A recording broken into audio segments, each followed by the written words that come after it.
നിങ്ങൾക്കറിയാവുന്ന വസ്തുതയാണ് P F ഐയുടെ നേതാക്കൾ എസ് ഡി പി ഐയുടെ നേതാക്കളൊക്കെ തിഹാർ ജയിലിലുണ്ട്. കുറച്ച് പേര് അവിടുന്ന് യു പിയിൽ ഗാസിയാബാദ് അവിടെ ദാസന ജയിലിലുണ്ട്. കേരളത്തിൽ നിന്ന് പോയവരെയാണ്.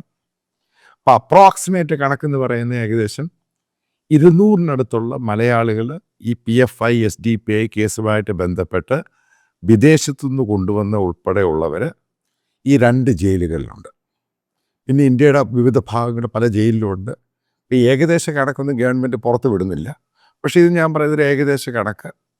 അതുമായിട്ട് ബന്ധപ്പെട്ട് ഞാൻ ഒന്ന് അന്വേഷിക്കാൻ ഇടവന്നു.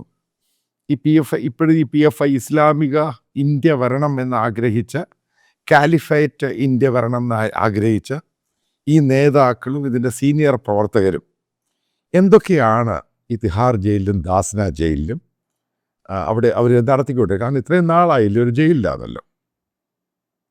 നിങ്ങൾക്കറിയാവുന്ന വസ്തുതയാണ് ഓരോ ജയിലുകളിലും ഈ ജയിൽ ഇൻമേറ്റ്സിൻ്റെ വെൽഫെയർ ഓഫീസേഴ്സ് ഉണ്ട്. ഇവരുടെ ഗസറ്റഡ് ഓഫീസർ റാങ്കിലുള്ളവരാണ്. പിന്നെ ഇവർക്ക് ഒത്തിരി ട്രെയിനിങ് മോഡ്യൂൾസൊക്കെ ഉണ്ട് ഈ ഇൻമേറ്റ്സിനെ നന്നാക്കി എടുക്കണമെന്നും പറഞ്ഞുകൊണ്ട്. അപ്പം ഇതുമായിട്ട് ബന്ധപ്പെട്ട് ഗവൺമെൻറ് ഓഫ് ഇന്ത്യയുടെ ഒരു പ്രോജക്റ്റ് ഉണ്ട്. അത് നാഷണൽ ഇൻവെസ്റ്റിഗേറ്റിംഗ് ഏജൻസി NIA ഒരു മാനുവൽ തയ്യാറാക്കിയിട്ട് സിലബസ് തയ്യാറാക്കിയിട്ടുണ്ട്. ഡീറാഡിക്കലൈസേഷൻ, അതായത് ഇസ്ലാമിക ഡീറാഡിക്കലൈസേഷൻ്റെ ഭാഗമായിട്ട് നടത്തുന്ന കോഴ്സും ട്രെയിനിങ്ങും പരിപാടികളൊക്കെ ഇതൊരു ഭാഗത്തുണ്ട്. വേറെ ഭാഗത്ത് കിരൺ ബേഡി തിഹാർ ജയിലിൻ്റെ DG ആയിരുന്ന സമയത്ത് അവർ കൊണ്ടുവന്ന ഒരു പരിഷ്കാരമുണ്ട്. ജയിലിനകത്ത് ഇൻമേറ്റ്സുമായിട്ട് ബന്ധപ്പെട്ട് ഇവരുടെ മനസ്സൊക്കെ മാറ്റിയെടുക്കാൻ വിപാസന എന്നും പറയുന്ന ഈ ബുദ്ധിസ്റ്റ് രീതിയിലുള്ള മെഡിറ്റേഷനാണ് ഈ സംഭവം. അതൊരു ഭാഗത്തുണ്ട്. ഒരു ഭാഗത്ത് യോഗയുണ്ട്, അത് ഇന്ത്യൻ രീതിയിലുള്ള മെഡിറ്റേഷൻ, അതായത് അവരുടെ മനസ്സും ഇതൊക്കെ മാറ്റിയെടുക്കാൻ. മറ്റൊരു ഭാഗത്ത് ഇവർക്ക് ട്രെയിനിങ് മോഡ്യൂൾസായിട്ട് കൊടുത്തിരിക്കുന്ന എന്തൊക്കെ സിലബസാണ് ഈ ഡീറാഡിക്കലൈസേഷൻ്റെ ഭാഗമായിട്ട് ഇവരെ പഠിപ്പിക്കേണ്ടത്. എൻ്റെ സംശയം ഉണ്ടായിരുന്നു, ഇവരിതൊക്കെ ചെയ്യുമോ? കാരണം ഇസ്ലാമിക കാലിഫേറ്റ് ഇന്ത്യ വരുന്നത് 47-ൽ. അതിനു മുമ്പ് ഇന്ത്യ മുഴുവൻ മാറ്റുന്നു. അതായത് ഇന്ത്യ മുഴുവൻ ഇവിടെയുള്ള ഹിന്ദുക്കളെയും അമിത്ഷായൊക്കെ വെല്ലുവിളിക്കുന്നു, പ്രധാനമന്ത്രിയെ വെല്ലുവിളിക്കുന്നു, ഇന്ത്യയിലുള്ള ഹിന്ദുക്കളെ വെല്ലുവിളിക്കുന്നു, ഇന്ത്യ പൂർണ്ണമായിട്ടും മാറ്റുമെന്ന് ഇവർ വാഗ്ദാനം ചെയ്യുന്നു. അതേപോലെ ഇവരുടെയൊക്കെ ഒരു അറിയപ്പെടുന്ന ഒരു പത്രപ്രവർത്തകൻ, പേര് ഞാൻ പറയുന്നില്ല, അദ്ദേഹം പറയുന്നു ഒരു ഭയങ്കര റിലീജിയസ് ആയിട്ടാണ് അവർ പോയേക്കുന്നത്. ഈ പറയുന്ന സീനിയർ ആയിട്ടുള്ള PF ഐയുടെ ഐഡിയോളജി അദ്ദേഹത്തെ അറസ്റ്റ് ചെയ്യുന്നതും അദ്ദേഹത്തിന് അറിയാവുന്നു. അതുകൊണ്ട് പെട്ടി തയ്യാറാക്കി വെച്ചിരുന്നു. അതുകൊണ്ട് ആ പെട്ടി എടുത്തുകൊണ്ട് വാ, എങ്ങോട്ടാണ് പോകേണ്ടത് എന്നും പറഞ്ഞ് അങ്ങോട്ട് പോയി. ഇതൊക്കെ കേരളത്തിലെ സോഷ്യൽ മീഡിയയിലും വാർത്താ ചാനലിലൊക്കെ വന്ന വാർത്തകളാണ്, ഇവരുടെ ബൈറ്റുകളാണ്. ഇനി കാര്യത്തിലേക്ക് കിടക്കാം. ഇപ്പം ഞാൻ ഓഫീസേഴ്സിനോട് ചോദിച്ചു, ഇപ്പം എനിക്ക് നിങ്ങൾ മനസ്സിലാക്കണം, എനിക്ക് ഇവരൊക്കെ അറിയാം, ഈ ഓഫീസേഴ്സിനെയൊക്കെ. അപ്പം ഞാനിവരോട് ചോദിച്ചു, ഇവർ ഈ പരിപാടികളൊക്കെ ചെയ്യുന്നുണ്ടോ? കാരണം വിപാസന നേരെ ആൻറ്റി ഇസ്ലാമ, അതേപോലെ തന്നെ യോഗ ആൻറ്റി ഇസ്ലാമ, അതേപോലെ തന്നെ പല ട്രെയിനിങ് ഉണ്ട്, ഡീറാഡിക്കലൈസേഷൻ ട്രെയിനിങ്. അതിനേക്കാളും കഷ്ടമാണ്. മനസ്സിലാക്കുക, ഇന്ന് അവരെ യോഗ പഠിപ്പിക്കുന്നത്, ചിരിക്കരുത് സംഭവം, ഈ പിടിച്ച കൂട്ടത്തിലുള്ള കോഴിക്കോട്ടുള്ളൊരു പയ്യനാണ്, PF ഐയുടെ നേതാവാണ്. ഈ പറയുന്ന ആൾക്കാരെ ജയിലിലുള്ള ജയിൽ നമ്പർ 3-ലും 4-ലും ഇവരെ യോഗ പഠിപ്പിക്കുന്നത്. ആലോചിച്ച് നോക്കുക, വിപാസനയുടെ ട്രെയിനിങ്. മറ്റൊരാൾ, അതേ PF ഐ പിടിച്ച ആൾ തന്നെയാണ് നേരത്തെ ഇവരെ പഠിപ്പിച്ചു കൊടുക്കും. ഇവരെ ഇവരെ ഡിസ്പ്ലേ കാണിക്കുന്ന ആളാണ്. ഇതൊക്കെയാണ് ഉണ്ടാകുന്നത്. അപ്പോൾ കേരളത്തിലെ സുഡാപ്പികൾ മനസ്സിലാക്കുക, ഇത് നിങ്ങൾ അറിഞ്ഞു കാണത്തില്ലായിരിക്കും അവിടെ എന്തോ നടക്കുന്നത്. ആസ് എ ജേർണലിസ്റ്റ് എനിക്കിത് ക്യൂരിയോസിറ്റിയാണ്, ഇവരെന്താ ഇത്രയും വർഷമായിട്ടവിടെ ചെയ്യുന്നത്? അതായത് ഇപ്പോഴവിടെ പോയവർ ഒരു നിവൃത്തിയുമില്ലാതെ അവർ ചെയ്യുന്ന പരിപാടികളാണ്, അവരാണ്. അപ്പോൾ അവർ പഠിപ്പിച്ച് ആദ്യം കൊടുക്കും. ഇത് ആദ്യമൊക്കെ ഇവർ ഭയങ്കര നിസ്സാരണമായിരുന്നു. പിന്നീട് ഈ യോഗയുടെ ഡിസ്പ്ലേ മുന്നിൽ വന്ന് കാണിക്കുന്നത് ഒരു PF ഐയുടെ നേതാവാണ്. അദ്ദേഹത്തെ ആ ചെറുപ്പക്കാരൻ വലിയ ആവേശത്തോട് മൂത്ത് ഇതിൻ്റെ പുറകെ നടന്ന ഒരാളാണ്. കേരള സ്റ്റേറ്റ് കണ്ട് ലീഡറൊക്കെ ഉണ്ട്. അയാളാണ് യോഗ ട്രെയിനിങ്. വിപാസന വേറൊരാൾ. അയാളാണ് അവിടെ കാണിച്ചു കൊടുക്കുന്നത് ചില ദിവസങ്ങളിൽ. പിന്നെ റാഡിക്കലൈസേഷൻ, അതായത് ഈ ഇവിടെ ഉള്ള റാഡിക്കൽ ഇസ്ലാം വിശ്വാസികളെ അവരെ മാറ്റിയെടുക്കാൻ വേണ്ടി, കാരണം അതിൻ്റെ കോഴ്സ് മാനുവൽ ആദ്യം അവർ പഠിപ്പിച്ചു കൊടുക്കും, ആൾക്കാരെ ട്രെയിൻ ചെയ്യും. അതിനുശേഷം അതിനകത്ത് മുഴുവനുള്ള PFIക്കാർ SDP ഉള്ളു ഇപ്പം. കാരണം മറ്റുള്ള പല ആൾക്കാരും പല ജയിലിലോട്ടൊക്കെ മാറ്റി.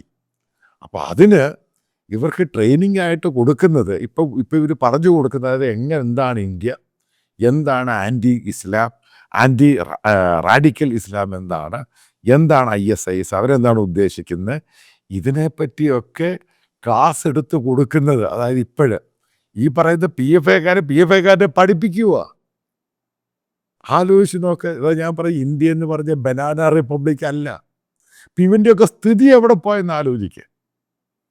പക്ഷേ ഇന്ത്യ എന്ന് പറഞ്ഞ മഹാരാജ്യം എല്ലാവരും ഉൾക്കൊള്ളുന്ന രാജ്യവും. ഇപ്പം നോമ്പിൻ്റെ സമയമാണ്. ഇവർക്ക് ഫാസ്റ്റ് ചെയ്യാനും നോമ്പ് തുറക്കാനും പ്രത്യേക സ്ഥലം കൊടുത്തിട്ടുണ്ട്. കാരണം വേറെ ആരും ഇവിടെ ശല്യം ചെയ്യരുത്. പക്ഷേ ജയിൽ വാസമാണ്, നിങ്ങൾ മനസ്സിലാക്കുക. ജയിലിനകത്ത് ഇവരുടെ മനസ്സിനെ മാറ്റിയെടുക്കണം, അല്ലെങ്കിൽ ഇവർ വീണ്ടും പ്രശ്നകാരിയാകും. അതിനിടയ്ക്ക് തുടക്കത്തിൽ വേറെ സംഭവം ഉണ്ടായി. ഓരോന്നായിട്ട് ഇതുമായിട്ട് ബന്ധപ്പെട്ട് ഓരോന്ന് മനസ്സിലാക്കുമ്പോഴാണ് കാര്യങ്ങൾ പിടികിട്ടുന്നത്. എന്താ ഉണ്ടായ സംഭവം? ഇതിനകത്ത് പോയ ആൾക്കാർ, അവിടെ ഉണ്ടായിരുന്ന ഈ സ്വർണ്ണക്കേസിലൊക്കെ പിടിച്ച കുറച്ച് മലയാളികളുണ്ട്. അവരെ റാഡിക്കൽ ഇസ്ലാമിലോട്ട് കൊണ്ടുവരാൻ ശ്രമിച്ചു. അതോടുകൂടി ഇവരെ അങ്ങ് ഷാട്ടർ ചെയ്തു. കാരണം ഇവ ഒരുമിച്ച് ചെയ്യുന്ന പ്രശ്നം ഷാട്ടർ ചെയ്ത് ഈ സമയത്ത് വേണ്ടി മാത്രം വന്നോണം. സ്ട്രിക്റ്റായിട്ട് ജയിലിൻ്റെ മാനുവൽസും മുഴുവനും പാലിച്ചിരിക്കണം. അതായത് ഇത് വന്നിരിക്കണം, ഇത് ഇത്ര മണിക്ക് ഇത് എണ്ണിച്ചിരിക്കണം, ഈ പറയുന്ന എക്സർസൈസും യോഗയും ചെയ്തിരിക്കണം, ക്ലാസ്സിൽ പങ്കെടുത്തിരിക്കണം, മര്യാദക്ക് വയ്ക്കണം. അത് കഴിഞ്ഞ് അവിടെ വേളം ഉണ്ടാക്കാൻ ശ്രമിച്ചു കുറച്ച് ആൾക്കാർ. അവർ ഏറ്റവും ക്രൂരമായിട്ട് റിമാൻഡ് ചെയ്യുന്ന പ്രതികളുടെ കൂടെ പിടിച്ചിട്ടു. 4 ദിവസം കഴിഞ്ഞ് അവർക്ക് ക്രൂരത ഒന്ന് വളരെ ശാന്തമായി.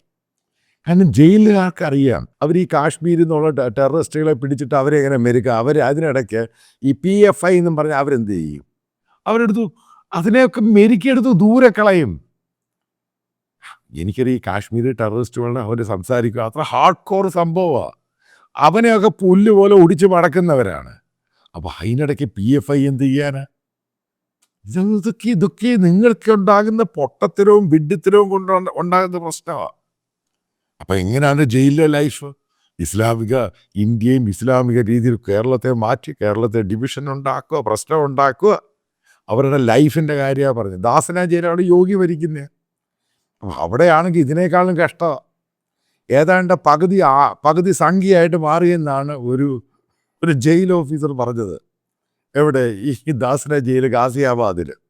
ആ പകുതി കാവ്യമൊക്കെ കൊടുത്തൊരു സന്യാസി രീതിയിലൊക്കെയായി ജീവിതം. ഇതിൻ്റെയൊക്കെ ആവശ്യമുണ്ടായിരുന്നു. നിങ്ങൾക്ക് ഇന്ത്യ എന്ന് പറഞ്ഞ മഹാരാജ്യത്തെ പറ്റി അറിയത്തില്ല. ഒരു പൊട്ടന്മാരായിരുന്നു. മദ്രസയെ മാത്രമേ പഠിച്ചിട്ടുള്ളൂ. അതാണ് ഏറ്റവും വലിയ സംഭവം എന്ന് വിചാരിച്ചു.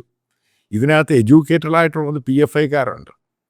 അവൻ്റെയൊക്കെ സ്ഥിതി ഏതാണ്ട് തലയ്ക്ക് ബോധമില്ലാത്ത രീതിയിലായി മാറി. കാരണം ഈ ക്ലാസ്സുകളും കോഴ്സും അതും ഇതും എല്ലാം കൂടെ വന്ന് ലൈഫ് തന്നെ വേണ്ടാന്നുള്ള രീതിയിലായി മാറി.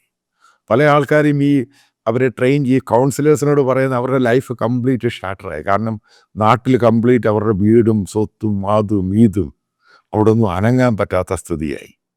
കാരണം ഇവരുടെ ബന്ധുക്കളൊക്കെ ഇടയ്ക്ക് കാണാൻ പോകുമല്ലോ. നാട്ടിൽ നടക്കുന്ന സ്ഥിതിയും ഈ സംഭവങ്ങളെല്ലാം കോടതി പറഞ്ഞിട്ട് അത് ഫ്രീസ് ചെയ്തേക്കുക. വീണ്ടും ചോദിക്കുക, നിങ്ങൾ ഈ ഹമാസും ഹിസ്ബുള്ള ഈ തീവ്രവാദം എന്നൊക്കെ പറഞ്ഞ് നടക്കുന്ന നിങ്ങളോട് ചോദിക്കുക. എൻ്റെ ചോദ്യമാണ് സിൻസിയർ, അതിനെ സപ്പോർട്ട് ചെയ്യുന്ന മറ്റുള്ള മുസ്ലിം കമ്മ്യൂണിറ്റിയോട്. ഇതിൻ്റെയൊക്കെ ആവശ്യമുണ്ടായിരുന്നു. ഇന്ത്യ എന്ന് പറഞ്ഞ മഹാരാജ്യത്തോട് നിങ്ങൾ എന്തിന് ഗെയിം കളിക്കാൻ പോയി? വീണ്ടും ആവർത്തിക്കുകയാണ് ഈ സംഭവം. എന്തുകൊണ്ട് പോയി? അതേപോലെ ഇവരെയൊക്കെ പേടിച്ച് നിൽക്കുന്ന പല ആൾക്കാരുണ്ട് കേരളത്തിൽ. ഇപ്പം ഒരിക്കലും ഒരു ടീച്ചർ, ജാമിത ടീച്ചർ എന്നോട് ഫോണിൽ സംസാരിക്കുക. അവർക്ക് ഭയങ്കര പേടിയാന്ന് പറഞ്ഞു. ഞാൻ അവരോട് ഇത് പല ആൾക്കാരോടും പറയുന്നൊരു പോയിൻ്റൊക്കെ പറയാം. നിങ്ങൾ ജീവിതത്തിൽ ഇതിനെ പേടിക്കരുത്. ഇവന്മാർ ഒരു പുല്ലും ചെയ്യാൻ സാധിക്കത്തില്ല. ഒരു പുല്ലും ചെയ്യാൻ സാധിക്കത്തില്ല ഇവർക്ക്. കാരണം ഇവിടെ ഇന്ത്യ ഭരിക്കുന്ന നരേന്ദ്രമോദിയാണ്. ഇനി ഏകദേശം 19 വർഷം മോദി തന്നെയാണ്. ഈ BJP മോദിയും തന്നെ ആയിരിക്കും. ഇന്ത്യ ഭരിക്കാൻ പോകുന്നത്. ഇവന്മാർ ഒറ്റ കളി നടക്കത്തില്ല, ഒരു കളിയും നടക്കത്തില്ല. ഇനി അടുത്ത ആരെയാണ് ബാൻ ചെയ്യുന്നത് നിങ്ങൾ കണ്ടോണം. അതിനേക്കാൾ ഉപരിയായിട്ട് ഇവിടെ കേരള ഗവൺമെൻറ് എനിക്ക് സ്പെസിഫിക് ആയിട്ട് കിട്ടിയ അറിവാണ്, ഓരോ ആഴ്ചയിലും 4-5 ലെറ്ററാണ് കേന്ദ്ര ആഭ്യന്തര മന്ത്രാലയം കേരള സ്റ്റേറ്റ് ഡിപ്പാർട്ട്മെൻറ്റ് ഹോം മിനിസ്റ്റർക്ക് അയക്കുന്നത്. ഇന്ന സ്ഥലത്ത് ഇന്ന ഇഷ്യൂ ഉണ്ട്, അതിൻ്റെ റിപ്പോർട്ട്, ഇന്നതിൻ്റെ റിപ്പോർട്ട്, ഇന്നതിൻ്റെ റിപ്പോർട്ട്. അതായത് കേരളത്തിലെ ഹോം ഡിപ്പാർട്ട്മെൻറ്റിൻ്റെ ഏറ്റവും വലിയ പണി ഇവരുടെ പുറകെ നടന്ന് ഓരോ റിപ്പോർട്ട് ഉണ്ടാക്കുക, എന്നിട്ട് ഇവരോടൊന്നും പറയാതെ ഇവരെ എല്ലാവരും പൊക്കിയെടുത്തിട്ടുണ്ടെങ്കിൽ പോവുക.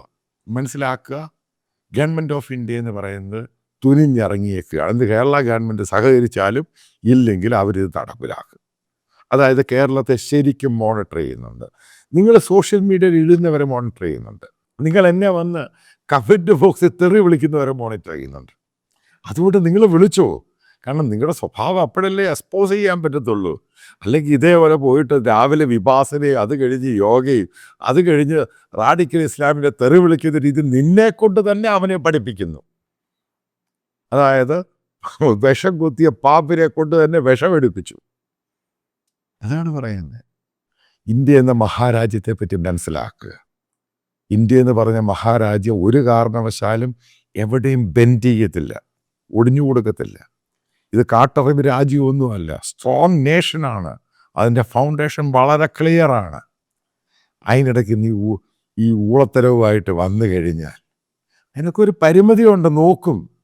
അതിന് ശേഷം കയറി ശരിക്കും ഹണ്ടിങ് നടക്കും. അതാണ് ഓരോ ദിവസത്തെ ഡെവലപ്മെൻ്റ് എന്ന് പറയുന്നത്. ചെന്തിൽ ചെയ്യാൻ പറ്റുള്ളൂ. കംപ്ലീറ്റ് ആയിട്ട് ഹെൽപ്ലെസ് ആയിപ്പോയി. നിങ്ങളെ ആരെങ്കിലും മുമ്പിൽ വന്ന് ഹെൽപ്പ് ചെയ്യാൻ പറ്റുമോ? കേരളത്തിൽ ഏതെങ്കിലും പൊളിറ്റിക്കൽ പാർട്ടി നിങ്ങളുടെ നേതാവിനെ അറസ്റ്റ് ചെയ്ത് അത് ചെയ്തു ഒരക്ഷരം മിണ്ടാൻ പറ്റുമോ? പേടിയോ? സപ്പോർട്ട് ചെയ്തവനെ തൊലച്ച് കളായി. അത് ഗവൺമെൻറ്റിൻ്റെ അജണ്ടയുടെ ഭാഗമാണത്. അതുകൊണ്ട് ഇവർക്കൊക്കെ ഈ പണമൊക്കെ കൊടുക്കുന്നതിന് വളരെ സൂക്ഷിച്ചോണം. കാരണം നിങ്ങൾ മോണിറ്റർ ചെയ്യും. അത് കാരണം മോണിറ്റർ ചെയ്ത് കഴിഞ്ഞാൽ ഒരു കാര്യം പറയാം, ലൈഫ് മുഴുവൻ ഇത് മോണിറ്റർ ചെയ്യും, നിങ്ങളെ അനങ്ങാൻ വിടത്തില്ല. ഇനി മുസ്ലിം ലീഗ് കേരളത്തിൻ്റെ മുഖ്യമന്ത്രി വന്നു കഴിഞ്ഞാൽ പോലും ഒരു പുല്ലും നടക്കത്തില്ല. ഇത് ഞാൻ പറയുന്ന വളരെ കൃത്യമായ വിവരങ്ങളും വിവരണങ്ങളും വെച്ച് തന്നെയാണ്. നിങ്ങൾക്ക് വേണമെങ്കിൽ വിശ്വസിക്കാം. ഈ പറയുന്നത് ഒരു റിക്വസ്റ്റാണ്, പക്ഷേ ഇത് മാൻഡേറ്ററി അല്ല. ഈ ചാനൽ പൂർണ്ണമായിട്ടും ഫ്രീ ആയിരിക്കും. പക്ഷെ നിങ്ങൾക്കറിയാം, ഈ യൂട്യൂബ് ഗൂഗിളിൽ നിന്ന് കിട്ടുന്നത് അത് ഒരു പരിധി വരെ അതിനകത്ത് ഇതിൻ്റെ എക്സ്പെൻസുമായിട്ട് കമ്പയർ ചെയ്യാൻ പറ്റുകയുള്ളൂ. അപ്പം ഇതിൻ്റെ താഴെ ഇതിൻ്റെ കമൻറ്റ് ബോക്സിൽ ബാങ്ക് ഡീറ്റെയിൽസും കറണ്ട് അക്കൗണ്ടാണ് പിൻ ചെയ്തിട്ടുണ്ട്. പിന്നെ വീഡിയോയിൽ ഇതിൻ്റെ സ്കാനറുണ്ട്. അപ്പം നിങ്ങൾക്ക് താല്പര്യമുള്ളവർക്ക് അത് കോൺട്രിബ്യൂട്ട് ചെയ്യാം. മേക്ക് ഇറ്റ് ക്ലിയർ, ഇത് കംപ്ലീറ്റ്ലി ഫ്രീ ആയിരിക്കും. കുറച്ച് എക്സ്പാൻഷൻ പ്ലാനുകളൊക്കെ ഉണ്ട്. നല്ല മാൻ പവർ വേണം, കുറച്ച് കൂടുതൽ നല്ല ടെക്നോളജി വേണം. അതിനൊക്കെ സ്പെൻഡ് ചെയ്യണം. കാരണം ആൾക്കാരുടെ വ്യൂസ് കൂടുന്നുണ്ട്. നിങ്ങൾക്കറിയാം, എനിക്ക് ഈ പറയുന്ന ഒരു വലിയ സബ്സ്ക്രിപ്ഷനൊന്നുമില്ല. സഹകരിക്കാൻ താല്പര്യമുള്ളവർക്ക് സഹകരിക്കാൻ. ഒരു കാരണവശാലും ഇത് നിർബന്ധമോ മാൻഡേറ്ററി അങ്ങനെ ഒന്നും തന്നെയല്ല. നിങ്ങൾക്ക് താല്പര്യമുള്ളത് മാത്രം വിശ്വസിക്കുന്ന നിങ്ങൾ ഇതിൽ കോൺട്രിബ്യൂട്ട് ചെയ്യുമെന്ന്.